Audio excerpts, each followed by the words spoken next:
I think about my young life growing up. The one thing that always sticks out to me is how desperately I wanted to have the love of my father.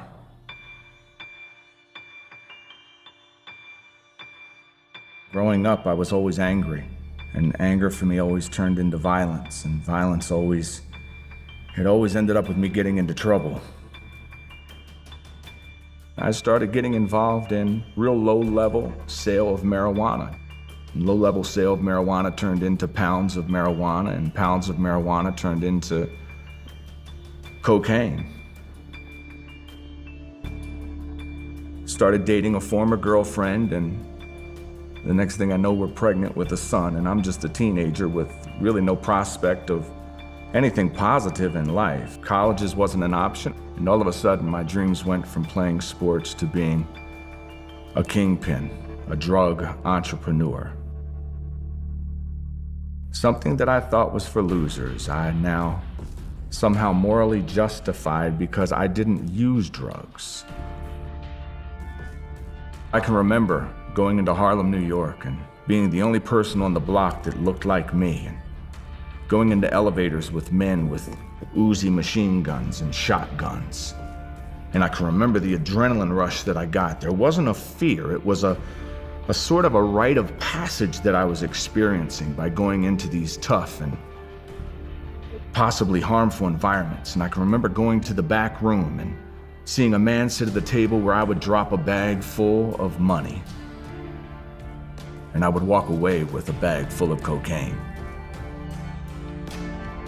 I would start taking that cocaine and I would begin chopping it up, would saran wrap it around my legs all the way up to my torso, put on a double-breasted suit with a silk tie, put on a pair of Italian loafers, grab a briefcase, and I'd walk straight through the airport metal detection, daring somebody to stop me, because I was angry.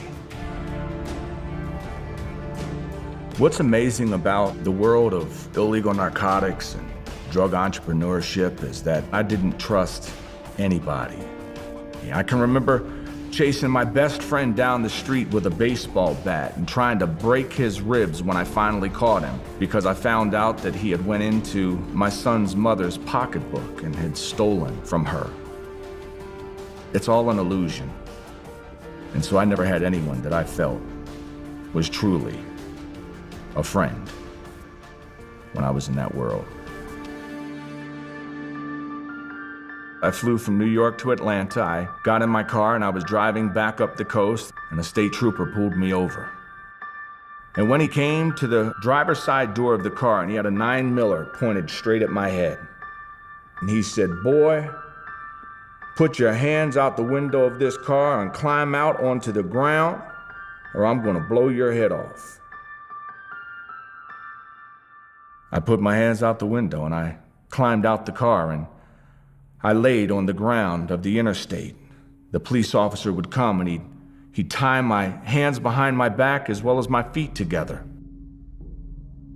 He would find blocks of cocaine in the trunk of my car, and this time I knew I had been caught red-handed. And I knew I was going to jail. I remember watching as my son was born, just thinking to myself, I'm always going to be here for you, son. I want you to know that I'll always be here, and I'll never leave you. So at 2 o'clock in the morning, I called home to the one person who always took my phone call and always got me out of trouble.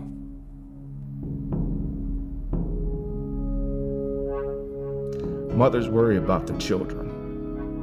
My mother, who saved me from everything, couldn't save me this time.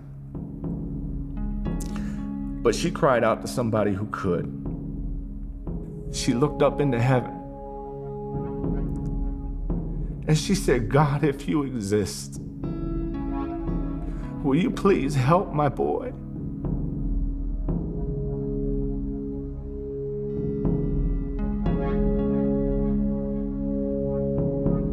The next morning I woke up, an inmate came and he punched me right in the square of my back, kind of sending a message to everybody in there: I run this block. Nobody's coming in here to take over my thing. And when he did, I grabbed a food tray and I tried to break his head off into the wall of the prison. That was natural for me. I was angry, and anger always turns into violence for me, and violence always ends up with me getting in trouble. Then something very unusual happened. They sent the man who hit me back to his cell in isolation. And normally that's where I'm supposed to go too, but they look at me and call me by my last name. They say, "Yo, Veneda, you want to go to church?"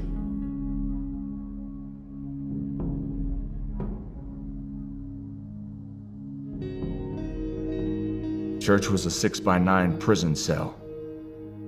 There was one other inmate who was sitting in there with me. He handed me a little small brown book. It's called a Gideon Bible. And he looked at me on the floor of that prison and he said 8 words that changed my life forever.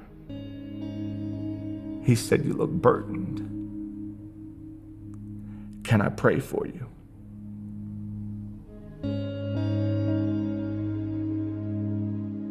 I don't remember the words of that prayer, but I do remember it ended in Jesus' name. And as I would walk out of that 6x9 prison cell, the other inmate who was with me, Andrew, had asked me about my son. And I told him I have a 1.5-year-old son. And I made him a promise that I would never leave him,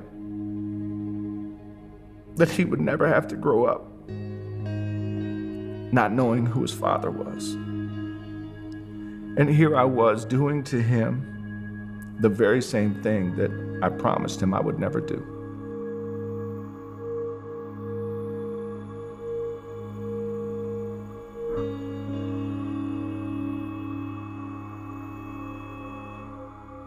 Well, I didn't realize how much trouble that I was in until I go from the prison to the courthouse to find out how much time I'm looking at.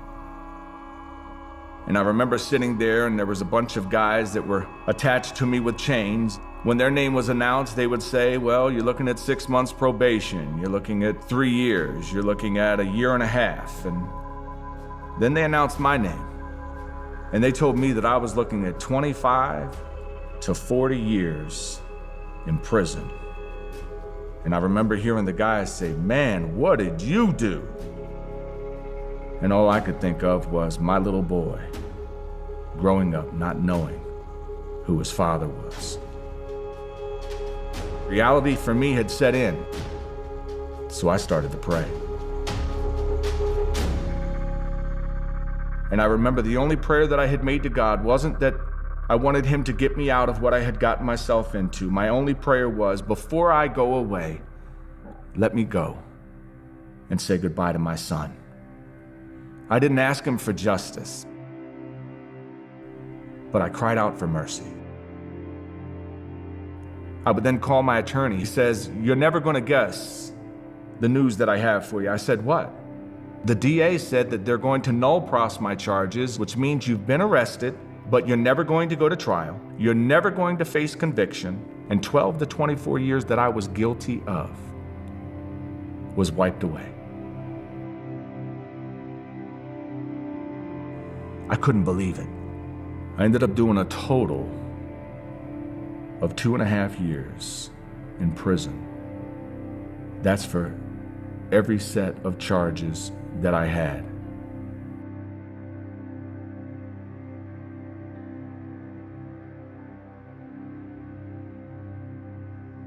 And all I can remember is him looking at me and the smile that he got on his face when he would see his daddy, and lifting him up and holding him and feeling his little feet dangling from me, and him trying to tell me everything that he had done since I'd seen him last.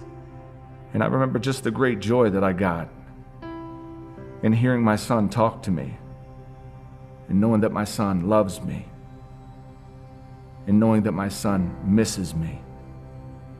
And for me, it just translated into how God must feel when I reach out to him.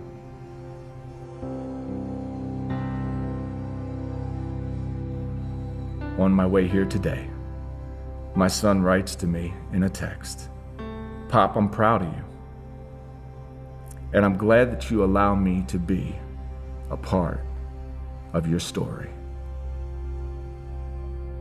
And I say, "Son, I wouldn't have a story if it wasn't for you."